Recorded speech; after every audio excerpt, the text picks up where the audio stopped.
Olá, eu me chamo João Vitor de Menezes Santos, sou aluno do grupo GPenta e a apresentação de hoje falará sobre a formação e eliminação das sinapses, conteúdo este do capítulo 48 do livro Princípios da Neurociência, do Eric Kandel. Certo, antes de nós começarmos a nossa apresentação, é importante nós nos atermos para duas observações importantes. A primeira é que alguns conceitos básicos como neurônio pré-sináptico, pós-sináptico, fenda sináptica, tipos de sinapse de impulsos, que eu vou citar nessa apresentação, eu não vou explicar muito, porque eles já foram explicados em apresentações anteriores nessa playlist. Então, se você não estiver conseguindo entender muito bem esses conceitos, é só pausar o vídeo e procurar o vídeo que explica cada um desses conceitos na playlist, certo? E a segunda é que nós vamos falar sobre os três principais processos de formação da sinapse. Esses processos eles ocorrem com poucas mudanças de uma sinapse para outra, mas eles ocorrem em todas as sinapses do nosso organismo. No entanto, esses processos eles são mais estudados nas sinapses neuromusculares e, portanto, esse tipo de sinapse vai ser o principal modelo a ser apresentado aqui nessa nossa discussão. No entanto, esses fenômenos não ocorrem só nesse tipo de sinapse, certo? Tendo isso em mente, vamos falar então sobre os três processos essenciais da formação da sinapse. Bem, o primeiro é que o axônio, os nossos axônios, eles possuem uma capacidade específica de escolher o local onde ele fará a sinapse. E essa capacidade específica se dá principalmente pela comunicação de substâncias químicas presentes nas membranas celulares desses axônios que conseguem guiar esses axônios exatamente para onde eles devem ir e onde eles devem se fixar. O segundo fenômeno é, após a sua escolha, as células em geral, tanto a pré-sináptica quanto a pós-sináptica, elas conversam entre si através de substâncias químicas também, que, por sua vez, acabam induzindo a sua transformação, sendo que uma vira o terminal pré-sináptico e a outra o pós-sináptico. E o terceiro e último fenômeno é justamente a maturação dessa sinapse propriamente dita com a eliminação do excesso. Certo. E como que se dá justamente essa sinalização do neurônio? Como o neurônio sabe para onde ele tem que ir? Isso é uma pergunta muito importante que permeia os princípios de todas as ciências biológicas e da saúde. E anteriormente acreditava-se que para que se tenha a formação de uma sinapse é essencial que haja a passagem de impulsos nervosos, ou seja, que essa sinapse seja utilizada. E como assim? Antigamente acreditava-se que, por exemplo, para um neurônio do córtex motor inervar uma porção do bíceps do braço direito, para que essa sinapse consiga ocorrer, para que esse neurônio consiga inervar, era necessário que tivesse a passagem de impulsos nervosos por esse neurônio para que ele conseguisse se estender até o bíceps do braço direito e, por conseguinte, se anexar nesse bíceps fazendo a inervação. No entanto, essa teoria começou a ser questionada devido ao fato de que, muito antes do próprio nascimento, essas sinapses e inervações desses músculos, vísceras e demais órgãos, eles já estão estabelecidos. Então, meio que a hipótese começou a não fazer tanto sentido assim. E é justamente nessa época, mais precisamente em 1905, que um fisiólogo britânico chamado J. N. Langley, através de seus estudos de fisiologia, ele postulou a hipótese da quimioespecificidade, que é basicamente assim: o nosso organismo ele se utiliza de várias substâncias químicas para sinalizar a locomoção e a atuação de células. A exemplo disso, a quimiotaxia induzida pelas imunoglobulinas nas células nos glóbulos brancos. Semelhante a isso, os neurônios se utilizariam de substâncias específicas para saber exatamente onde eles devem ir e onde eles devem se anexar para que a sinapse seja estabelecida. E não só isso, como também estudos posteriores, utilizando a teoria do Langley, comprovaram que realmente existem uma gama de substâncias que fazem essa função. Entre elas, as principais destacadas são justamente substâncias da família das imunoglobulinas, expressas em membrana celular, e também da família das cadeirinas. São substâncias que elas conseguem justamente sinalizar para onde esse neurônio tem que se esticar, digamos assim, para que ele consiga chegar na sua célula-alvo, né, no seu alvo específico. Obviamente que ainda é um campo que está em constante desenvolvimento e ainda tem muita coisa a ser descoberta. No entanto, é a hipótese mais aceita até hoje. Certo. E o interessante é que essas substâncias, elas conseguem se expressar, elas são produzidas pelo corpo celular das células, tanto dos neurônios quanto das células-alvo, através de, enfim, processos genéticos induzidas pela transcrição de genes específicos, e elas conseguem se anexar nas membranas celulares dessas células. E isso é um processo importante, porque essa expressão dessas substâncias na membrana celular das células-alvo, especificamente, elas conseguem conceder não só uma especificidade celular, ou seja, o neurônio sabe exatamente a célula que ele tem que se ligar, como também a especificidade local. Elas conseguem indicar para esse neurônio em desenvolvimento onde exatamente na célula ele tem que se fixar. A exemplo disso, no cerebelo, nós temos as fibras de Purkinje. Fibras essas que são muito importantes para a manutenção do equilíbrio, para a manutenção da marcha e da nossa movimentação propriamente dita. E essas células, elas têm uma relação com as chamadas basket cells, que são axônios inibitórios. E esses axônios, a um nível embrionário, eles se formam longe dessas células. No entanto, através dessa comunicação química, eles conseguem se anexar especificamente na transição do corpo celular para o axônio, bem na base do axônio celular, para que dessa forma eles consigam desempenhar a sua função inibitória de forma mais efetiva. E o interessante aqui é a gente entender que a substância específica que vai fazer essa conexão do neurônio inibitório com a fibra de Purkinje é a neurofaxina. Essa substância ela consegue se expressar na membrana celular da base do axônio e juntamente com as ancorinas, elas servem não só de guia para esse terminal pré-sináptico do neurônio inibitório, como elas também conseguem ancorar, propriamente dita, o terminal para que seja feita dessa forma a sinapse. E outro ponto muito interessante aqui é que essas células, elas são células distintas, com funções distintas e que, no nível embrionário, elas surgem separadas umas das outras. No entanto, como é que esse neurônio sabe que ele precisa caçar esse ponto específico da fibra de Purkinje? E isso se dá justamente pelo fato de que essas proteínas, quando elas são produzidas e expressas na membrana celular, elas conseguem também liberar no meio em que elas estão presentes outras substâncias químicas que ainda estão sendo estudadas pela neurociência e que essas substâncias químicas conseguem, de certa forma, guiar, mostrar para o neurônio para onde ele precisa se esticar até ele chegar na sua célula-alvo. É semelhante, sabe, naqueles episódios do Pica-Pau, em que tem alguém fazendo alguma comida muito gostosa e aquele cheiro consegue atrair o Pica-Pau até onde o prato de comida está? Então, é mais ou menos semelhante ao que acontece aqui. Essas substâncias elas conseguem direcionar para onde o axônio tem que crescer, tem que se esticar até ele chegar na sua célula-alvo. Muito interessante, né?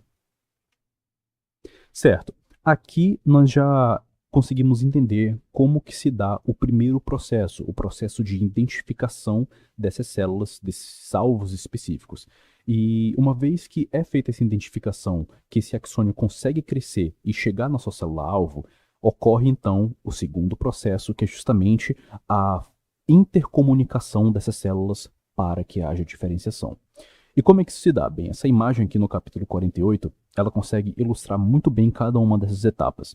Primeiro, nós temos aqui o final do primeiro processo, certo? Com essas duas primeiras imagens, onde você tem aqui o cone axonal guiado pelas substâncias químicas presentes no meio até chegarem no miotúbulo, e sua posterior conexão com esse sítio específico que estava aqui esperando por ele. Uma vez que haja essa conexão, essas células vão começar a se comunicarem através também dessas substâncias específicas, dessas substâncias químicas e de transcrição genética. É o que a neurociência chama de neurotransmissão rudimentar. Essa neurotransmissão rudimentar vai se dar principalmente através da ativação de genes, através dessas proteínas que guiam esses neurônios até lá, e esses genes, por sua vez, não só vão induzir mudanças tanto no neurônio, como, por exemplo, a produção de vesículas com neurotransmissores específicos, ao exemplo da sinapse neuromuscular vai ser a acetilcolina, então, nesse caso aqui, a produção de vesículas com acetilcolina, mas, por exemplo, se for no sistema nervoso,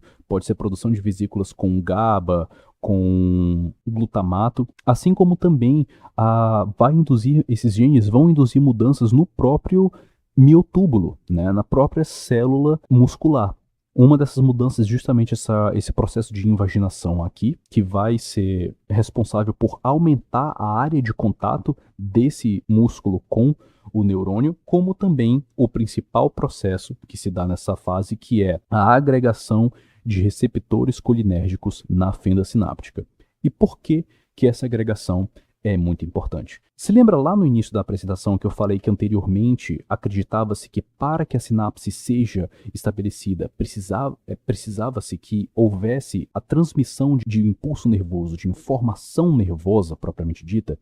Pois é, essa teoria não está de todo errada. De fato, a transmissão nervosa, né, a transmissão do impulso nervoso, dessa informação, ela é importante para a maturação da sinapse, não para o seu estabelecimento, mas para a sua formação e sua maturação, que a gente vai ver mais adiante.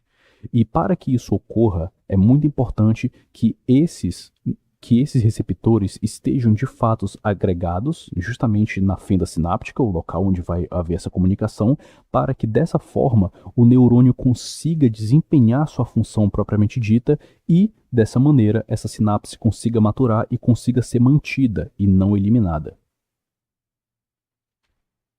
Certo, e como é que esses receptores conseguem se agregar nesse lugar específico? Bem, por muito tempo se procurou algum mecanismo que fosse responsável por isso e encontraram a proteína agrina. A agrina, ela é uma substância proteica produzida tanto pelo neurônio pré-sináptico quanto pelo músculo pós-sináptico. No entanto, a agrina produzida pelo neurônio é a mais utilizada aqui nesse exemplo, porque ela é uma isoforma 1000 vezes mais ativa e potente do que a produzida pelo músculo, então a gente meio que ignora a agrina produzida pelo músculo. E essa substância, essa proteína propriamente dita, ela vai ser liberada aqui na fenda sináptica, uma vez que o neurônio chega no local, ela vai ser liberada aqui, e posteriormente ela vai se conectar com os seus receptores formados por tirosina quinase MuSK, e sua subunidade LRP4, como a gente pode ver aqui nessa imagem. Esse é o formato inicial do receptor da agrina.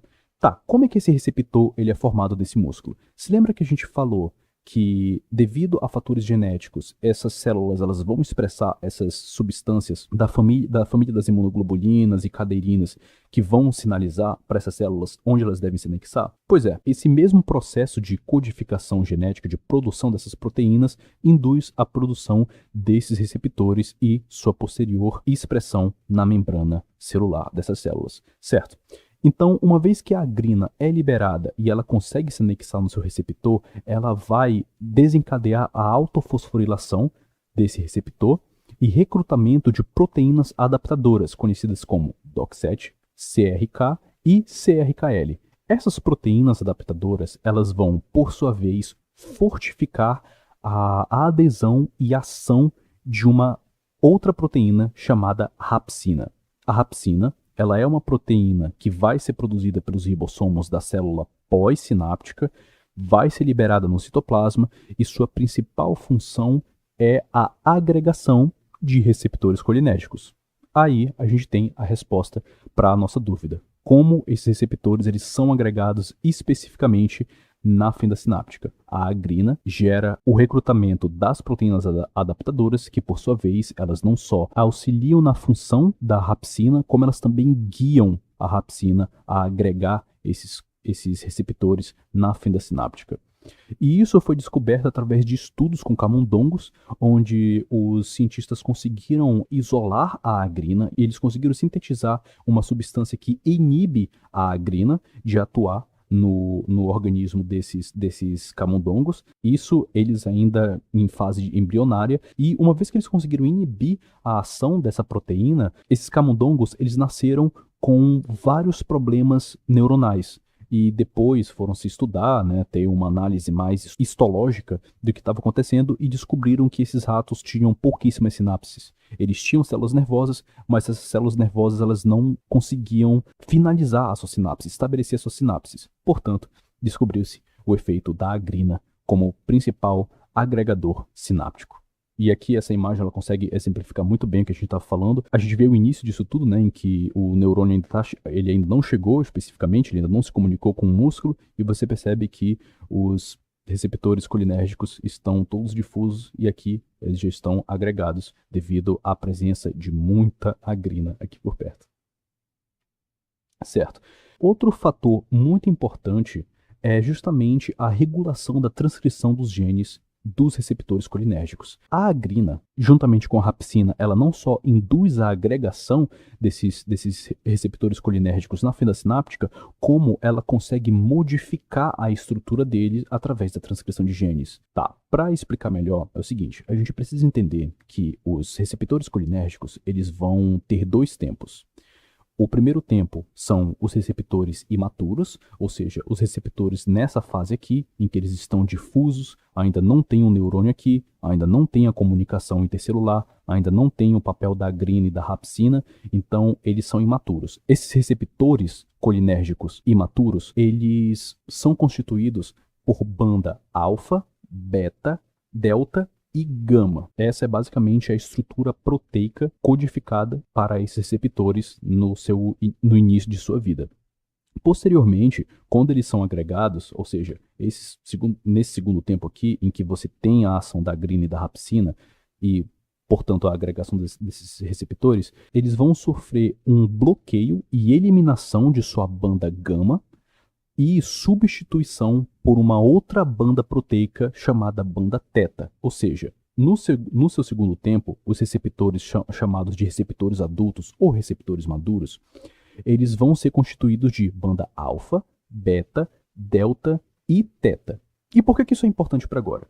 Porque essa banda teta faz muita diferença, porque ela consegue tornar esses receptores mais ativos e responsivos a essa acetilcolina. Ou seja, diferentemente de suas versões imaturas, esses receptores maduros, eles conseguem reagir e interagir melhor com a acetilcolina produzida pelo neurônio pré-sináptico. E dessa forma, eles conseguem fazer com que essa sinapse, ou melhor, a transmissão desse impulso nervoso, impulso químico, né, a transmissão dessa informação nervosa, se dê de forma efetiva. E como a gente falou anteriormente, essa passagem do impulso nervoso, dessa informação, consegue maturar essa sinapse. Certo, e até agora a gente está falando sobre modelos periféricos, né? Ou seja, sinapse neuromuscular na musculatura estriada esquelética, ou seja, periferia. E no sistema nervoso central? É diferente? Sim e não. No sistema nervoso central, o processo que se dá é idêntico, a única coisa é que algumas proteínas mudam. Por exemplo, no sistema nervoso central foi identificada a geferina, que essa geferina ela tem a mesma função que a rapsina no sistema nervoso periférico. Então, essa geferina, juntamente com proteínas auxiliares, principalmente as que compartilham segmentos proteicos específicos chamados de PDZ, elas conseguem facilitar o agrupamento de receptores GABAérgicos, glutamatérgicos e também de glicina no sistema nervoso central. Dessa forma, ajudando a estabelecer as sinapses no nosso SNC. E semelhante às moléculas de adesão da periferia que a gente falou, né, que são as caderinas, as moléculas da família das imunoglobulinas, no sistema nervoso central nós temos as neuroliginas e as neurexinas. Essas substâncias elas vão ser justamente responsáveis por não só guiar essas células para onde ela tem que ir, para suas células-alvo, como elas também são responsáveis por fazer aderência de outras substâncias, como, por exemplo, da própria neuroglia, a essas células nervosas, dessa forma estabelecendo toda essa macroestrutura celular do nosso sistema nervoso central. A única diferença importante entre a neuroligina e a neurexina é que a neuroligina ela vai estar mais relacionada com células pós-sinápticas e, por sua vez, as neurexinas elas vão estar mais relacionadas com células pré-sinápticas. Certo, tendo isso em mente, nós temos os dois fenômenos iniciais finalizados. E, para finalizar nossa apresentação, falta nós discorrermos sobre o terceiro e último fenômeno, a maturação e eliminação. Como isso se dá? Bem, uma vez discorridos todos esses fenômenos em ordem, essas sinapses elas ainda não estão propriamente maturadas. Elas estão estabelecidas, mas elas ainda precisam, de certa forma, provar seu valor. Elas precisam ser atuantes naquela região para que elas consigam se manter lá. Como assim? Bem, para entender isso, é importante a gente saber que o nosso organismo ele segue a lei do menor esforço. Então, ou seja, ele tende a poupar energia o máximo possível. Ou seja, se tem alguma célula que ela não está desempenhando sua função propriamente dita, ele elimina e reabsorve seu material para ser utilizado por outras células ou de outra forma. E com os neurônios não é diferente. As sinapses que elas se anexam na região, mas elas não conseguem passar por todo esse processo de desenvolvimento propriamente dito, elas acabam perdendo espaço para outras sinapses que estão se desenvolvendo melhor. E por conseguinte, elas são eliminadas. Ou seja, é mais ou menos assim. No nível embrionário, quando o nosso organismo ainda está sendo formado, em que nós temos lá o encéfalo primitivo e todos os demais órgãos e regiões do corpo sendo formados, o nosso sistema nervoso, inicialmente, ele precisa garantir que essas fibras neuronais que estão se desenvolvendo, elas saiam do centro, onde elas estão concentradas, e elas consigam migrar para a periferia do nosso corpo e consigam inervar cada centímetro do nosso organismo. Então, por conta disso, lá por volta da 3ª até a 8ª semana, o nosso sistema nervoso ele começa a disseminar várias fibras nervosas por todo o organismo, e essas fibras elas vão se anexando nos pontos específicos que nós comentamos anteriormente, devido à sua quimioespecificidade. No entanto, pode ocorrer de uma ou outra fibra que não é específica naquele tecido se anexar nele também.